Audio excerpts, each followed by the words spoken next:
What is going on, everybody? So today for episode 3 of Gaming in a Podcast, we're going to be bringing on the Northern Shield Rocket League GM, Jmal. He's been affiliated with Parabellum and Northern Shield for some time, but with the recent launch of Northern Shield, it's official. He's officially doing stuff for Northern Shield. So, with that being said, Jmal, thank you so much for being on episode 3 of Gaming in a Podcast. Happy to have you. Hey, no worries. Happy to be here. So, we're just going to get right into this.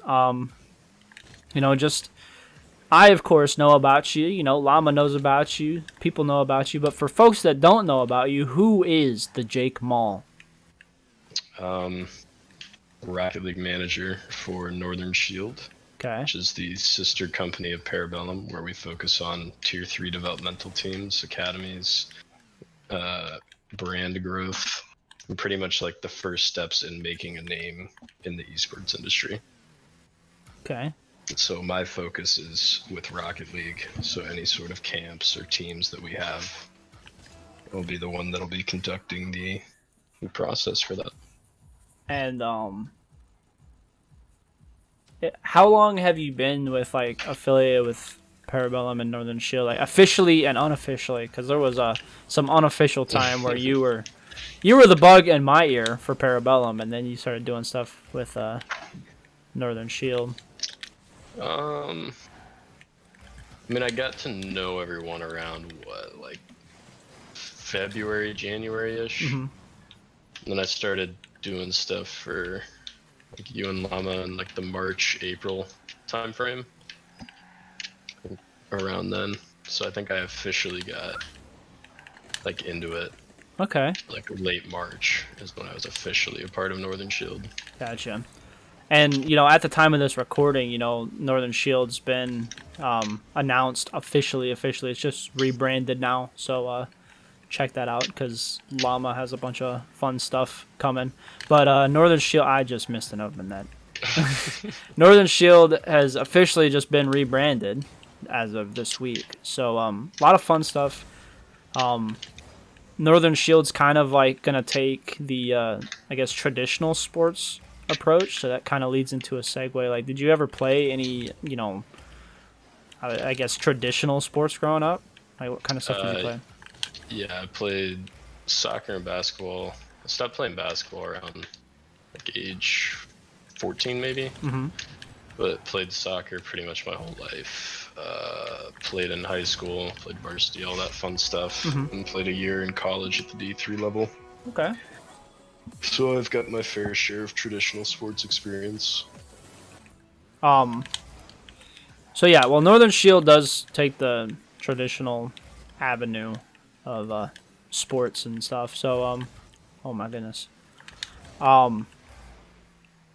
Just trying to think. So, do you remember your path into like the Amuka family of stuff? Like, I know you kind of glossed over it a little bit, but like, do you know like the timeline of like how everything started? Who was the first person you met within Parabellum and The first time I got involved, you guys were still SXD at the time. So this and I was was playing right before the rebrand, right? Yeah, like just before. Like I think November maybe. Mm-hmm. I was just randomly playing some Rocket League and queued in with J Hart and Tanner. Oh, what a flick. Like we won a convincing game, so we partied up. And after a couple games, I was like, yo, you guys got Discord or something? We can hop into a call. So they invited me to Ohio's Discord. Started to get to know a couple of those guys. And then I'd say it was Smitty who like fully got me involved because we both love Star Wars. And so we'd watch, like, us being gamers, we're up pretty late into the night. So every time there's a Disney Plus show that's on, its release is at 3 a.m. And so we'd watch The Mandalorian. So then I started to get to know him, and I met Jumpy, all that fun stuff. Then I met you through them. Then I met Llama through you, J-Core through Llama. Then it's just a long string of... And now you're here. Yeah, now we do stuff. All right, so let's get into. Let's start getting into the esports stuff. I mean, I feel like I already know your answer. It's going to be Rocket League, but what's your favorite esport to watch? Probably Rocket League. Yeah. I have recently started getting into Apex, watching the most recent ALGS. So I'd say that's probably the only other one I watch, really.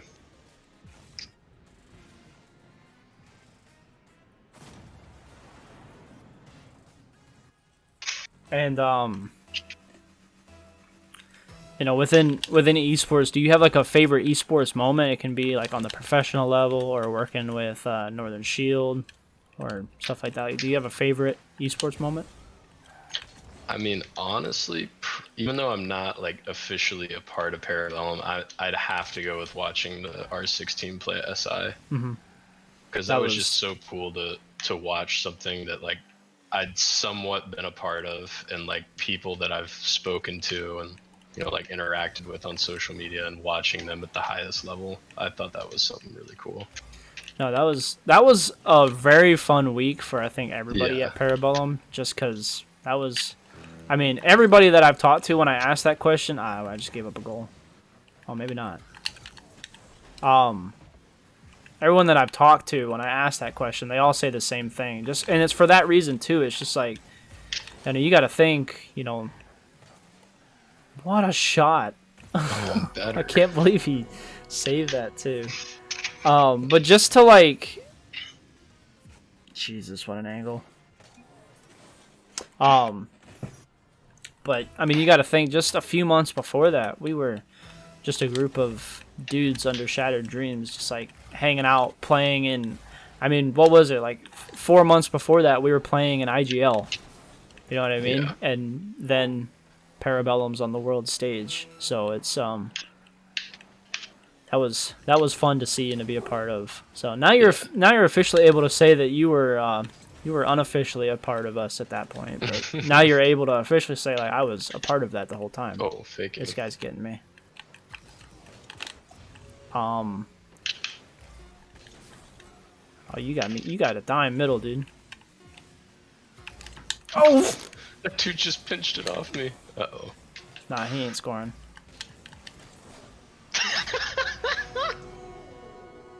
Yeah. All right, so that's the podcast, everybody. Thank you guys for watching. No, but I'd say on a more serious note, just God. like those 2 weeks that they were over in Paris, it was just so fun to watch. Not only because it was like that cool aspect that like I know these people, but also like the whole of Parabellum and the community members just like getting hype, sitting in a call, watching like, for hours, Spirit dude. sprint up the stairs and get 4 kills instantly and going crazy. Dude. Like just the energy that week was like I hadn't experienced something like that since I played traditional. It's like sports.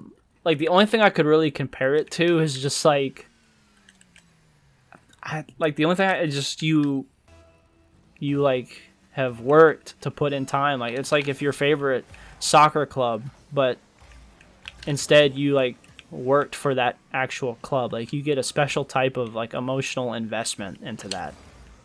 Of like it's no longer just your favorite team. Like this is even though that R6 team being there, none of us really, did anything with Rainbow Six, but a lot of work on the outside of like having teams that grow the brand and everything. Like a lot of work got put into Parabellum for them to be put in that position. Oh yeah. So to see it all like finally have the ribbon on top was amazing. So speaking of that esports, and Northern Shield being launched recently, what are some of your aspirations to? Because you're kind of new to the esports scene, I guess, as on the back end of that. What's your kind of aspiration, dude? Dropping dimes. What are some of your aspirations within the esports scene? Like, what are you trying to accomplish? Well, I'd say with where I'm at right now with Northern Shield, and being new to the scene, I want to grow a personal brand a little bit on top of the team's brand. And I think with working with people like Llama and yourself, like I have a good idea of what type of direction I need to take. Oh, I thought I was That scoring was that. that was a banger. And then with like the type of org that Northern Shield is, Mm-hmm. being able to teach like those people that are just starting to get into the game, I think that'll be kind of satisfying for myself, as it's something that I've done with soccer my whole life. Mm-hmm. But yeah, ultimately, like with my Rocket League team, just getting to watch them grow and develop, become better players, make a name for themselves. Dang, I wrote a perfect Yeah. segue question into this.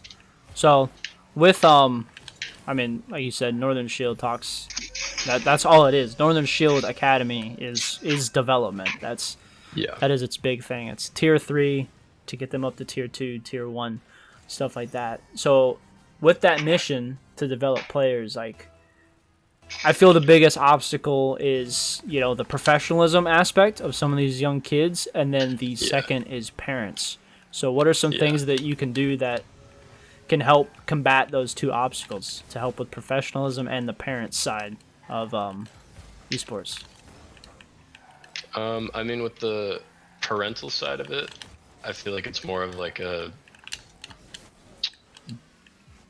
really just depends on the parent. And like if I'm able to interact with them, that's definitely a bonus. Because then I can probably explain what is going on better than the player can. And then with the professionalism aspect, being able to teach those younger players, like whether it's manners or just overall like how you should act and conduct yourself on behalf of, I guess, your own brand and the team's brand, and helping them learn. Because one of the biggest things that I know I've voiced to you, Llama, anybody else, is that with Rocket League being you only have to be 15 to play professional, there are a lot of kids in the scene That are unprofessional. Yeah. Yes. And so I'll ask a team to scrim at like 2 days in advance, and I'll get like a yes, and I'll shoot them a reminder the day of, like, hey, you still good for 7 p.m. and this is at like 4 p.m. They're like, yeah, we're all good. And then it's And then not. getting a message at 6:30 like, hey, we actually we aren't going to tonight. And that's Like I forgot to message you or something like that. that's Like the that's one of thing. my biggest pet peeves. Exactly. And I mean, you heard me kind of vent about it the other night because I'm, with me managing the Parabellum Rocket League team, just having a dude message me at, what was it, 9, 10 o'clock at night asking to scrim at Yeah. 11. I'm like, no, dude, these players are professionals. Like, you set that up hours in advance and you don't message Yeah. the day of. And the team was really not in the class anyway, not to sound, not to sound posh, I mean, but there's levels to like but teams. not that told me right there that this team's not where it needs to be. You're asking me to scrim at 10:30 at night, It's like I can't give these players, that. I'm out here scheduling stuff 7 days in advance because Yeah. these guys with Comp and Jay having, ridiculous schedules with CRL and collegiate scrims, and these guys are busy. These guys got stuff to do. They need to be maximizing their time, and you can't really do that to the same degree as the Parabellum boys because your guys are still trying to make it, so they can't Yeah. put all the time into it. I just gave up a goal. Oh no, I didn't. No, This you guy didn't. sucks. But no, you got some good players, and you know that. But for the people Yeah. that don't, I mean, Smitty's been with us for a long time. Smitty's been with us way back since SXD. Steele's been pretty good. He's been with us for a while too. He was in with us. How long? He's been here with a few months, right? And you're still trying to iron out the third spot. We've got our third spot. Okay. I don't know if you. Twitter. It's his name's Sean Muslim. Okay, so they did announce it. I forgot they did that yesterday. Well, their team's being announced later today. Yeah. But I mean, that'll be out before this will be. But yeah, so they're playing in that Bandits on Wheels tournament tonight. That'll Good. be Good. their first real test as a team, I'd say. Like they've done really well in scrims. I think we all really like Sean as a person and a player. He's got a good head on his shoulders. He's a little bit older than the boys, so I think that's beneficial for them. Yeah. So that type of old veteran Yeah. type of style. This guy is aping me. Yeah, he's... Oh my Jesus. You able to pass that up?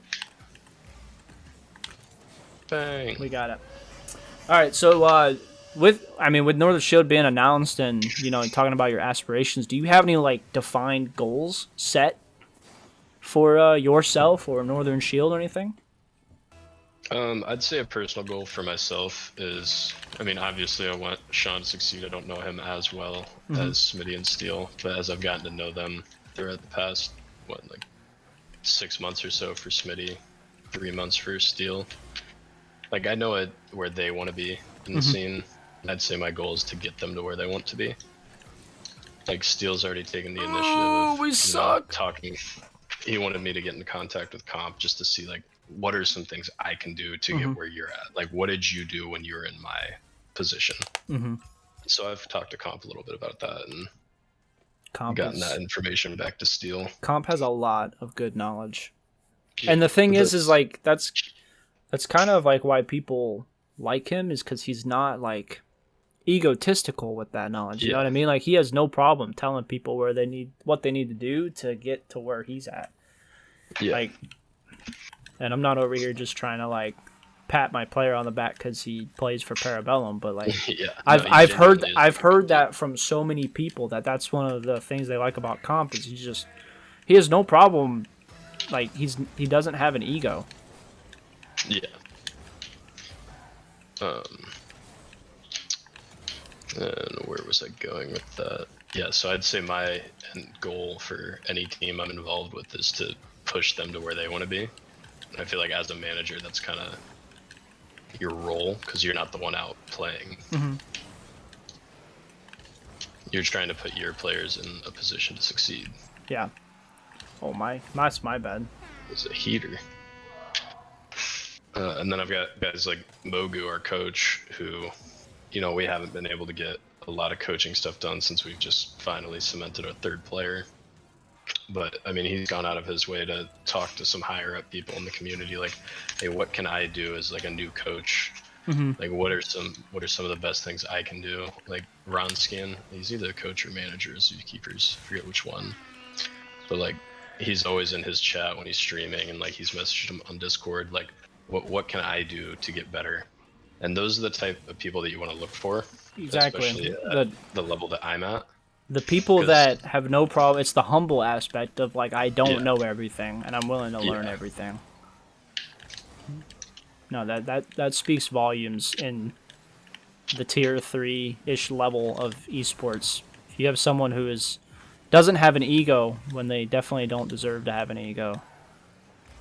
That's like, you know, people talk shit about AJ having an ego. It's like, that guy's like one of the top 10 players in the world-ish. Like he can like kind of afford to have that. Yeah. Like granted, in my opinion, I don't think he should have an ego, but the man is definitely... If anyone can have it, he can. Yeah. So... Ape. But when you're barely winning these Team Meteor $30 weekly tourneys, you don't need to be having an ego, because you're not good at the game. I suck, dude. We're getting throttled this game. It's okay. Last 3 minute, 34-second team. Yeah. All right, so I got this script handed onto my desk this morning. We're just gonna.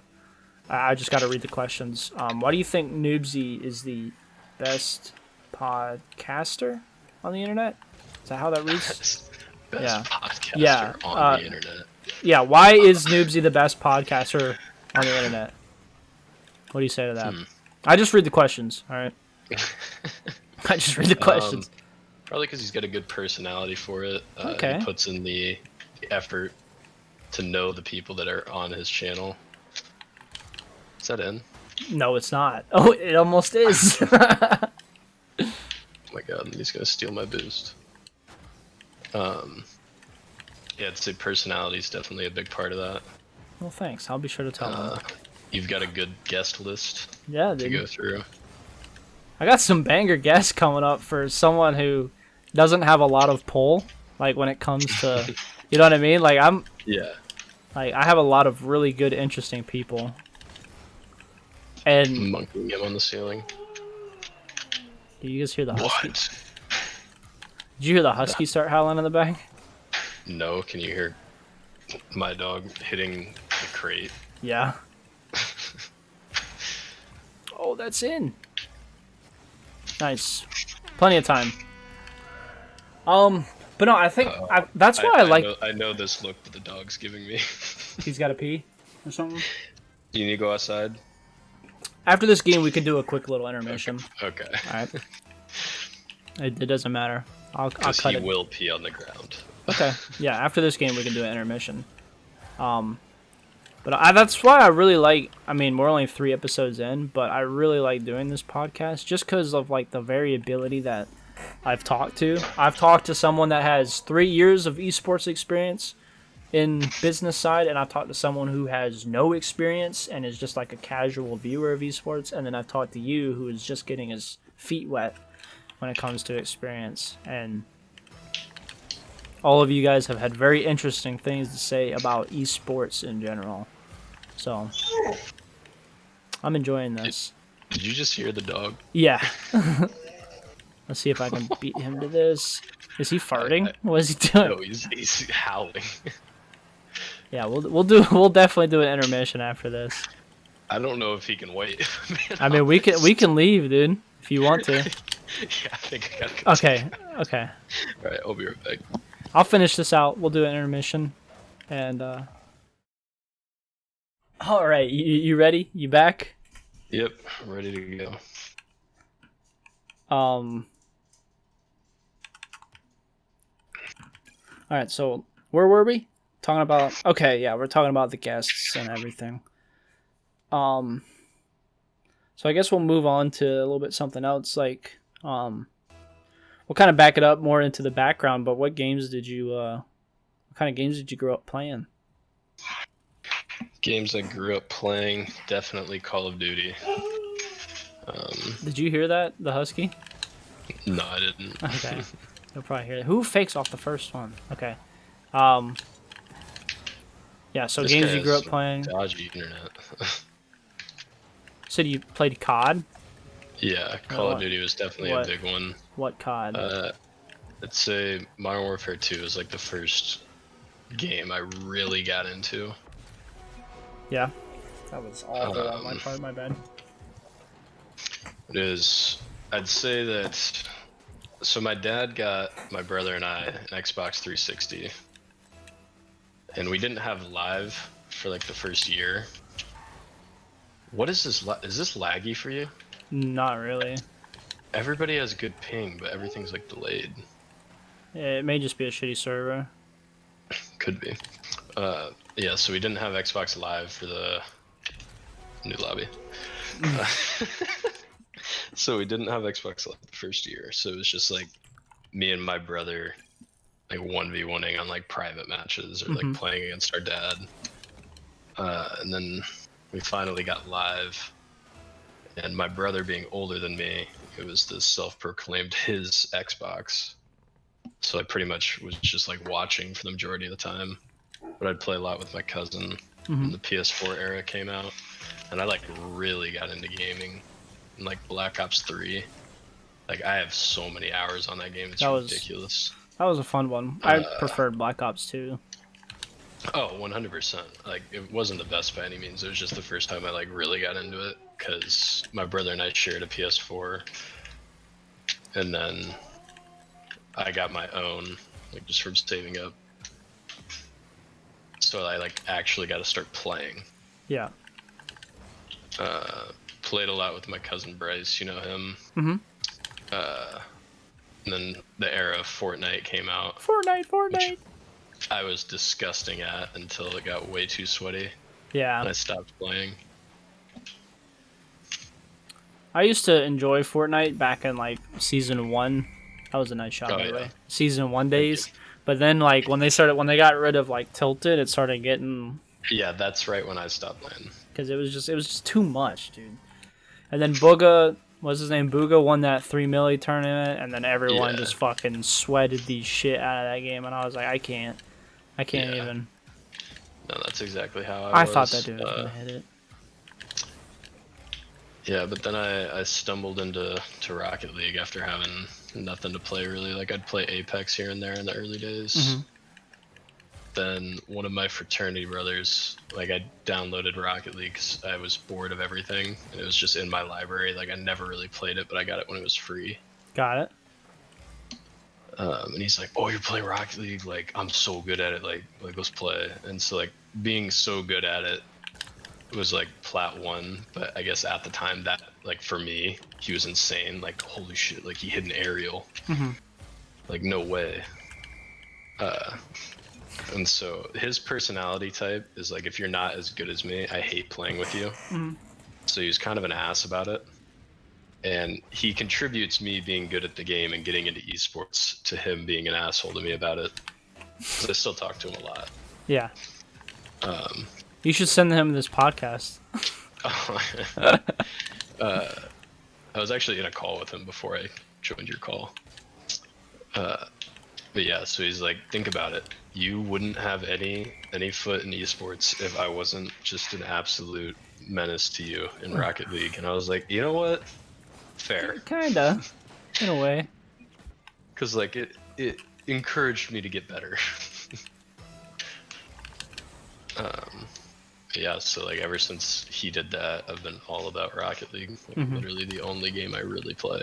Bro, this guy Kind of gotten back into Apex, but Rocket League's still. We can do some of that after the podcast if you want. I want to get better at shooters, so, and Apex is just different. Yeah, we can play some. So, well, yeah, dude. I mean, Rocket League is one of those games, dude. Like, I hate it, but I have so many fun memories. Like, it's just one of these games that is just so different. Yeah. Like, I mean, there's trips that I've gotten to take because of not necessarily Rocket League, but the game itself, like who I was able to meet.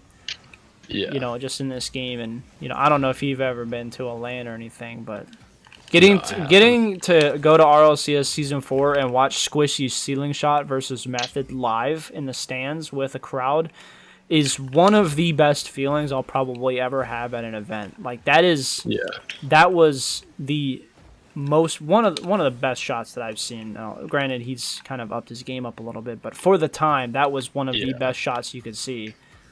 So it was revolutionary to watch that live. You know, to hear, I think it was like, a couple thousand people in the stands because that event was not as big as Season 5. But to hear that live, and then even way back before that, you know, getting to go meet my old team. We all met. Well, I met one of them in Boston, and then we all went to Virginia and met up and spent a week together and stuff. And like, that was my first time like traveling on my own. That was my first. I had never met these guys in real life. They were only like people I had played Rocket League religiously with, and it was still to this day one of the best weeks of my life. I got to see so many cool things. So to think some fucking car soccer game opened up all those avenues, and then with what I'm doing right now with Parabellum, like it's just fun. So and my thing to you is, you know, even though I give you a lot of shit and you and I kind of like playfully jaw jack the whole time, like I really hope just even half of the opportunities and places that, you know, I was able to see, the fact that you're doing doing this with a competitive team, like I hope you get to go and experience a lot of these things because it's just fun. So I hope you get to go to the LANs and get to go hang out with, you know, the players and stuff. So that's you okay? I had to open the office door back up because dog was banging on it. But I'm back now. I was listening though. Well, yeah. I just hope a lot of good opportunities come your way. So. Well, I appreciate that. Oh my god, dog. Relax. Oh, he just fucked his teammate up. He wants to play right now. It's just not the time. You can pass it back. Maybe not. What do you want, dog? He wants to play. You heard him. Shut. Thank you. Rocket League. We're gonna keep talking about Rocket League. Yeah. What do you think Rocket League has to do to like take over and be an insane esport? Like, what do you think it's got to do? Prizing, for one, needs to be juiced up because I know they have the funds to do so. With, sponsorships that they've had with Lamborghini, McLaren, Ford. Like, there's no way they don't have the money to up the prize pools. Okay. Especially with the viewership that they pull in during main events. It seems like they're the last esport to go back to LAN, which is understandable. Mm-hmm. But I think once they do, that'll be a big, big thing for them. Well, at this point, it's almost like they have to, just because so many games are. Yeah. I think it's about time, though. Like, the world's got to start getting back to normal. Oh, 100%. That was actually a pretty good shot. Is that him moving around? Yes. Jeez. I'm currently playing tug of war with a Dumbo doll.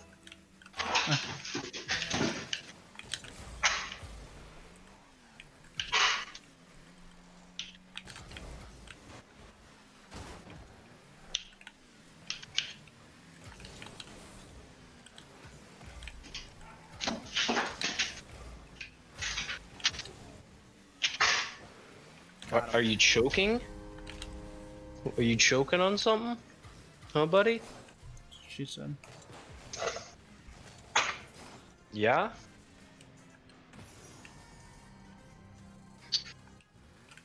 Okay, where were we? Next question. So, what? I mean, I assume you pay attention to more of the North American side. Yeah. What teams do you think you need to watch out for this next RLCS grid and other shit? What are some either dark horse teams? I suck.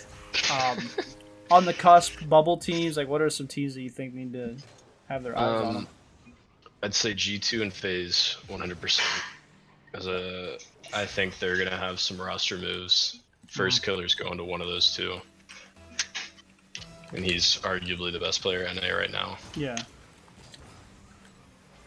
I think we'll see a rise to more bubble teams making RLCS just because of how Season 10 went. Mm-hmm. Where so many teams were able to compete at that level. So I don't think the bubble scene is going to be dominant, but I think there will be a lot of players that will get more recognition than, I guess, prior seasons. Dude, I am Garbo. I tried to be flancy. Well. Get out of my game, dude. I thought I'd have more questions here. Kind of running dry here. Not even gonna lie to you.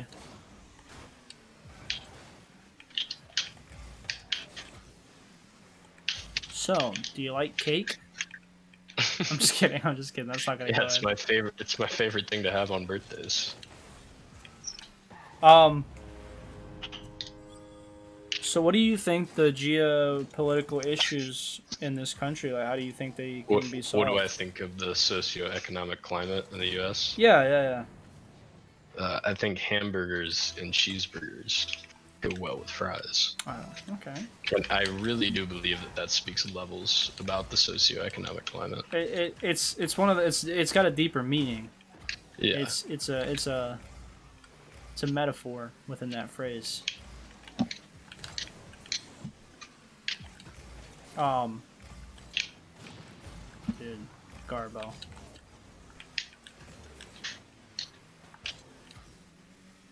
Kind of lagging a little bit, not gonna lie to you. Oh yeah, that guy was saying you were. I think I may. Oh yeah, I am lagging.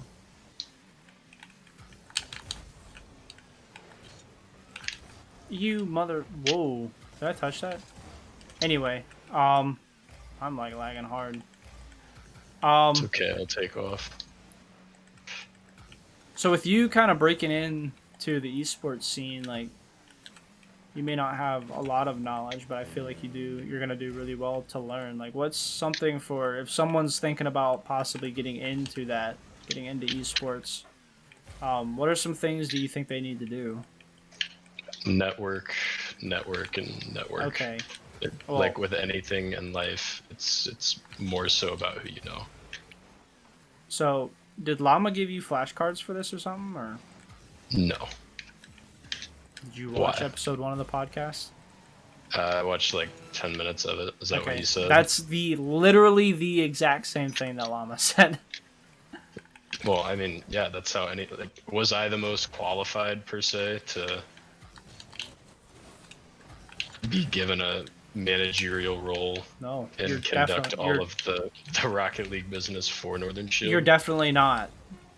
Yeah, but I got to know you, Llama.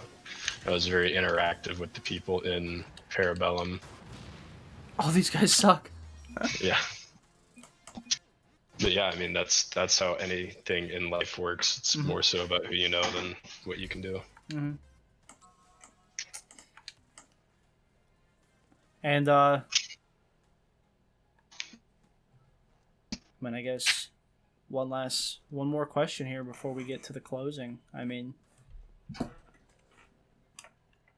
what is a piece of advice that you received that sticks with you, and who did you receive it from?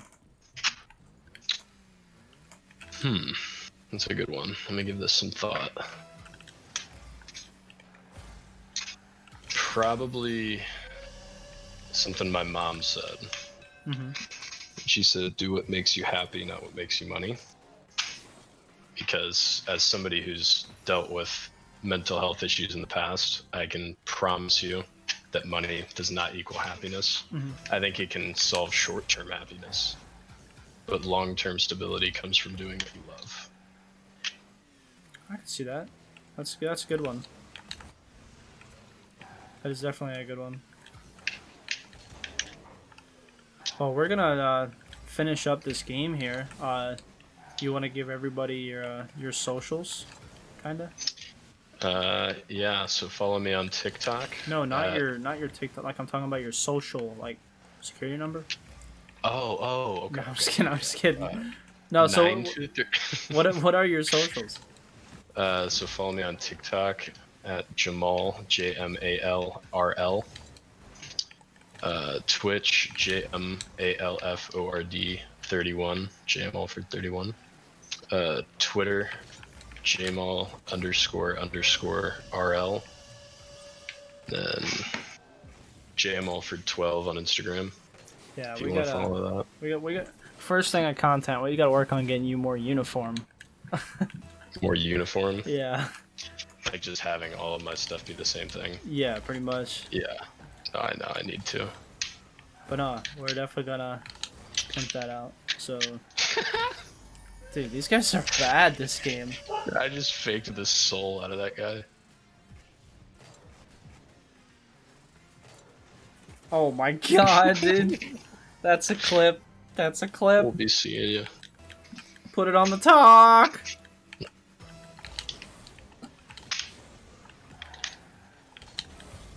So we're gonna finish out this game here.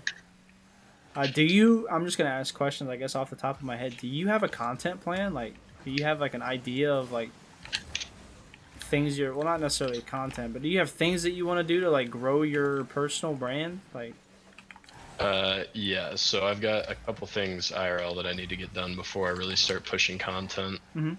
But then the plan is to kind of up my TikTok game where it's not just me posting clips, which is pretty much what I'm doing right now, and posting more informative content. And then work my way into YouTube. And all of this can be derived from streaming. Because there's an Apex guy that I know, Brother Enoch, and I've really been like studying his social media use. Okay. And so all of his stuff comes from his streams. So he streams on Twitch for, say, 6 hours, 5 times a week. And then from one stream, he's probably got 4 or 5 things he can put on TikTok. And then from that stream, there's probably an hour of content he can put onto YouTube. And he edits that down to, 10, 15 minutes. And so really, I need to learn how to edit. Mainly, I need to get a camera. And then once I get all that stuff, I need to start streaming more. And then I can start pushing more content that I want to do. That's good. Well, I know you're making Llama very happy because he's been pushing content for so long, and to see so many people doing it, like, that makes him happy because that's what's, forget whatever accolades, Smitty and, you guys could all win RLCS. What's going to keep you guys around is your content. You know what I mean? Yeah. That's when, and like one great example of that is like Rizzo. Yeah. He built his own brand while playing at the pro level. I just whipped. So even though he's retiring from Rocket League, like, he is still gonna have. He's now a content creator. Yeah, he's gonna have full-time. leverage. He's gonna have a lot of things that regular players just don't have. Yeah. And you're starting to see more players do that, like Justin, Arsenal, Garrett G. It's what like keeps all them. those guys It's have what started keeps them relevant. posting. Yeah. Not that it keeps them relevant, like it's an attention thing, like, but for growing your brand, like if you want, we're throwing right now.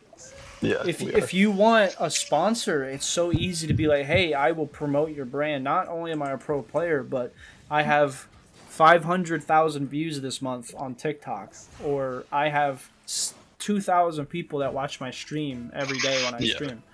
Like that is huge for leverage and branding and stuff like that. So yeah, and I mean it's more so long term, like what I was saying with Rizzo. Now that he's retired from playing competitively, he can now be a full-time content creator, and he's gonna succeed at that. Yeah, and you can look at a lot of these pros, and after Rocket League, if they don't follow that same route that he's doing, they'll have to go to a 9 to 5 because I mean their earnings will only last them so long. Whereas Rizzo now can do something like this for however long he wants. Because he already has that following, that build. And he probably would have been able to get that if he had started creating content now, but it wouldn't be to the level of, where he's at. Because he's been doing that since, like, 2017. Yeah. We're throwing right now, so...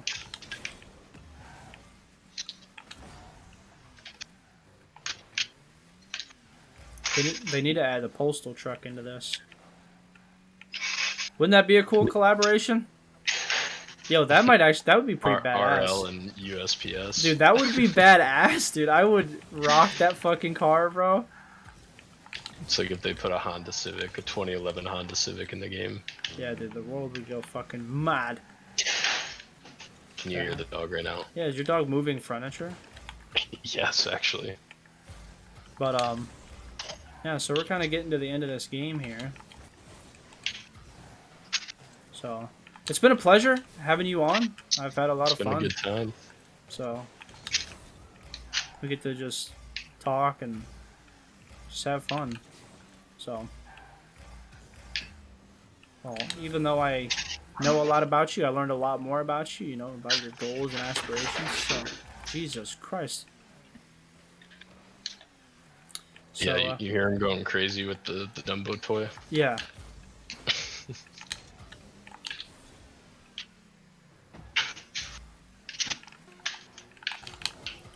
Can you hit it one more time? Oh. I'm trying, but there's a that's wet the toy tie, on my calf. That's the tying goal. No, he sucks, dude! Oh my god, that's how we end it. Oh my goodness. Oh my god, are you done? Huh? You done, buddy? All right. Well, that was Jmal for our podcast. So that was episode 3 of Gaming and a Podcast. So I hope you guys enjoyed the episode. Jake, you have any final remarks? Any final things you want to say? Remember to like, subscribe, and leave a comment. Okay. And yeah. Did you just growl at me? No, I didn't say anything. No, I'm just kidding.